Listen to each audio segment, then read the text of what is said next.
Indira park వద్ద BRS MLC కవిత దీక్ష చేపట్టారు. అసెంబ్లీలో మహాత్మా జ్యోతిబా పూలే విగ్రహాన్ని ఏర్పాటు చేయాలని డిమాండ్ చేశారు.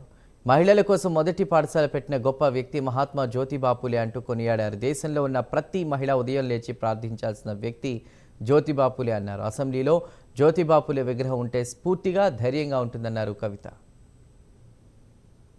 అంబేద్కర్ చాలా సందర్భాల్లో చెప్పిండు, జ్యోతిబా పూలే అంటే నాకు గురువు.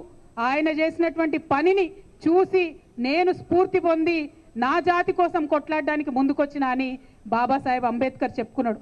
అంత గొప్ప మహనీయుడు జ్యోతిబా పూలే.